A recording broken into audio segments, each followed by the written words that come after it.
Thanksgiving can be easy when we are well known. But how about when we are misunderstood?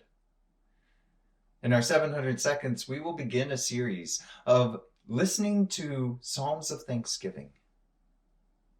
In this episode, we will hear from the 26th Psalm, which describes for us what it sounds like to give thanks when misunderstood and under fire for our positions. I hope and pray that the Lord will lead us to give thanks for what the Lord can do in purifying, posturing, and planting each of us perfectly. You're listening to 700 Seconds in a Psalm with Dr. DJ Freemeyer. This is a production of Djbiblecoaching.com. Let's turn to today's Psalm and dive in. When everything is going well, it can be easy to sing loudly and give thanks for our good positions and many blessings. Yet Psalm 26 encourages us to give thanks when we are not well known or well respected, and the only one who truly knows us is the Lord. When we are misunderstood or connected with people who are considered irreprehensible, it can be more difficult to give thanks. Thankfully, Psalm 26 models for us a lack of concern about what others think of us, and instead urges us to care only about what the Lord thinks.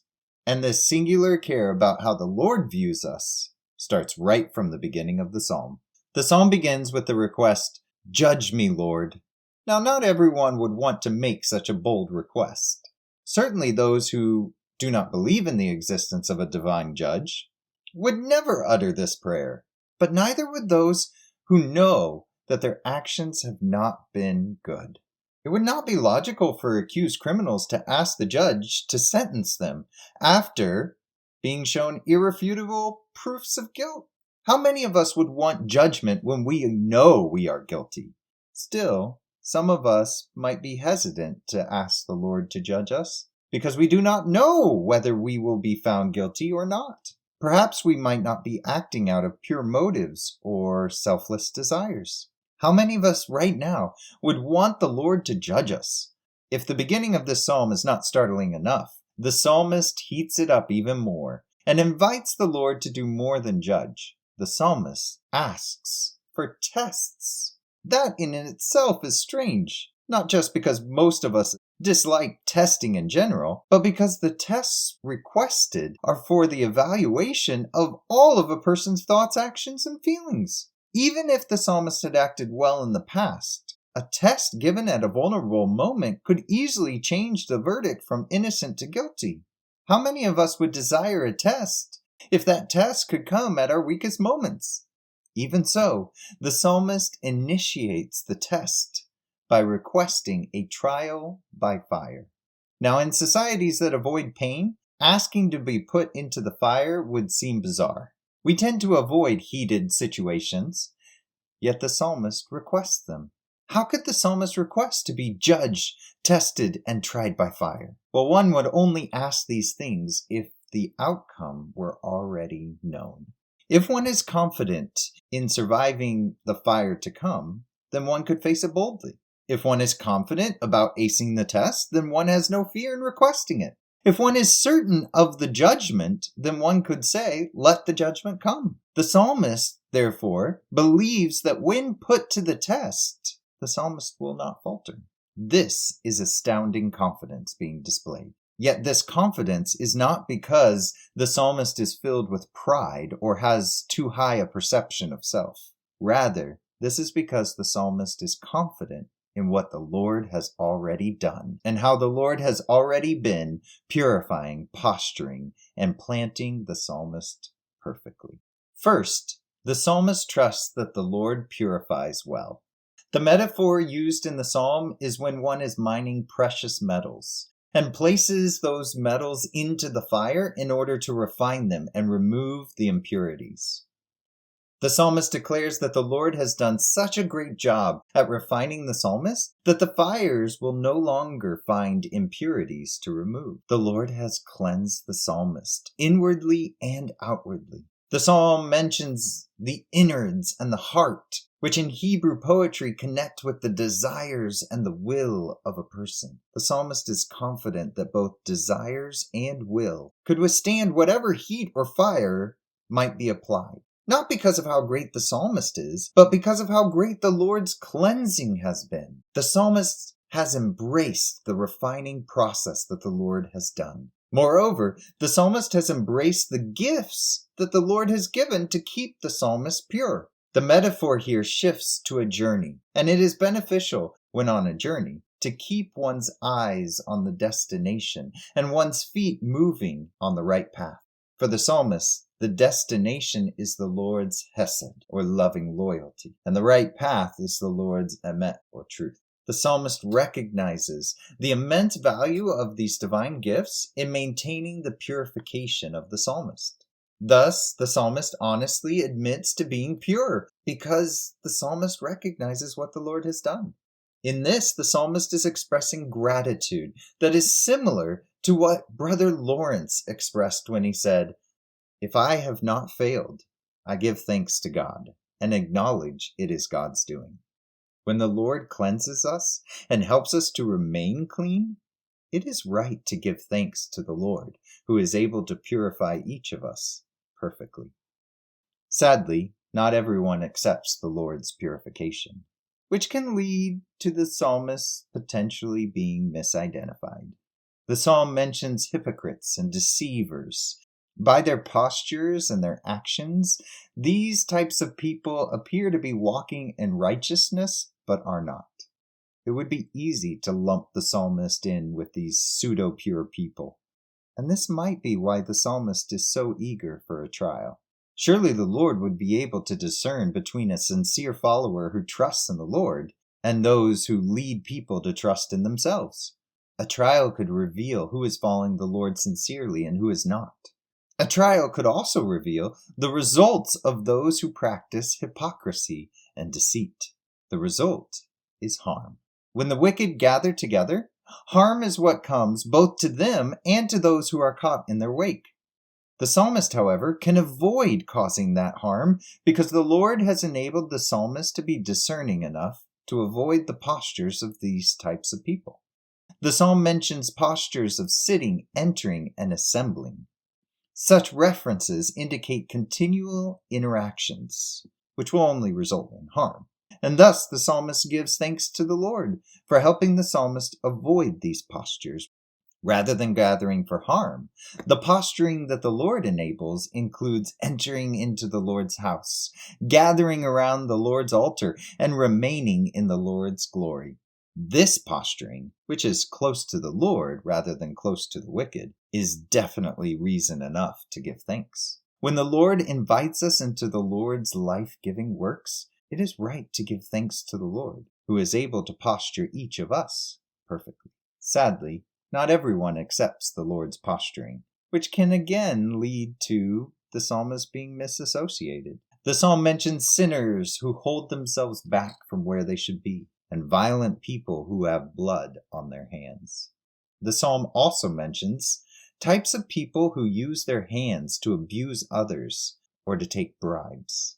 For the people in these groups, there is the desire to plant themselves firmly, where they can reach out and grab whatever they want with their hands. The psalmist does not want to be gathered up with them, presumably because the psalmist would be within their reach. Additionally, the psalmist would be caught up in the fallout, when those who are abused or extorted or violated use their hands to gain vengeance on those who abuse them. Rather than focusing on what one's hands can do, the psalm only mentions the hands of the psalmist in connection with washing. Now, this might be because the psalmist is more concerned about where the psalmist's feet are than where the psalmist's hands are. This is not about grabbing more with one's hands. This is about being able to stand with one's feet. The psalm declares gratitude for being able to walk in cleansing and in redemption and in favor. The feet remain the focus, as the psalmist mentions standing on level ground where one's foot does not slip or trip. If one can plant one's feet securely, then one can remain near the source that can bring cleansing. If able to stand, the psalmist can wash hands that might become filthy. If able to stand, the psalmist can walk closer to the Lord. If able to stand, the psalmist can remain in the assemblies. Interestingly, the psalm uses assemblies plural, and these assemblies could be either composed of those who give thanks to the Lord or those who are acting wickedly. The psalm could be describing the ability to rise up and bless the Lord in either of these assemblies. So whether the psalmist is planted before those who honor the Lord or those who cause harm, the psalmist can bless the Lord. And when the Lord enables us to remain in the blessing that comes from the Lord, it is right to give thanks to the Lord who is able to plant each of us perfectly.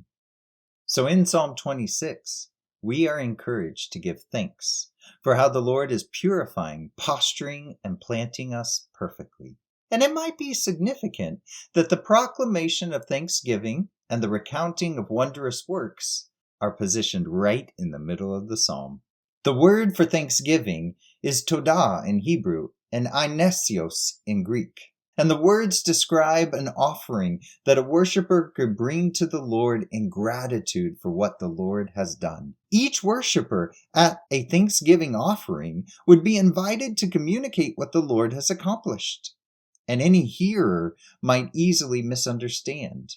Since this word is surrounded by connections to wicked people both before it and after it, the potential for being misidentified and misassociated is still there. In this instance, the psalmist's claims about being perfectly purified, postured, and planted could easily be misunderstood. However, even if the act of bringing the offering of thanksgiving to the Lord is misunderstood, the psalmist will still give thanks. Even if the act of bringing this offering is misassociated, the psalmist will still give thanks. Even if no one else understands why the psalmist is bringing this offering of thanksgiving, the psalmist will still give thanks. Will we? Truly, it is right to give thanks to the Lord, even when the Lord is the only one who knows that we are giving thanks with sincere gratitude. And with the ways that the Lord purifies us, postures us, and plants us, we truly have a lot for which we can give thanks to the Lord. Let us hear now the prayer of Nathan Hitchcock as he puts to music the words in the 26th Psalm.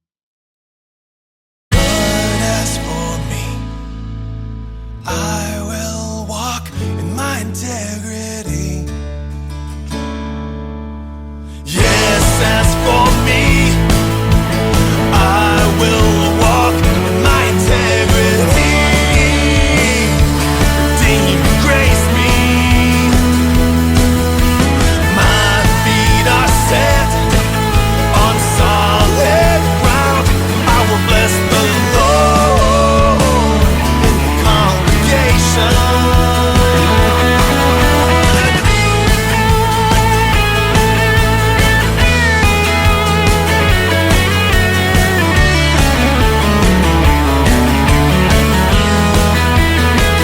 I will bless the Lord. I will bless the Lord. I will bless the Lord in the congregation.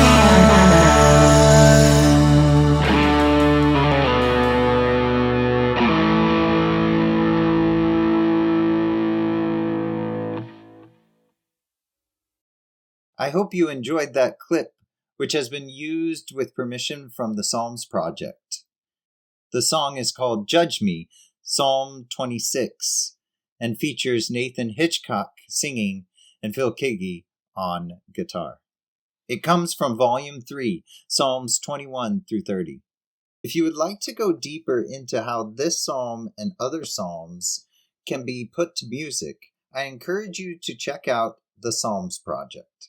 The Psalms Project is a band who has a mission to set all 150 psalms to music in their entirety.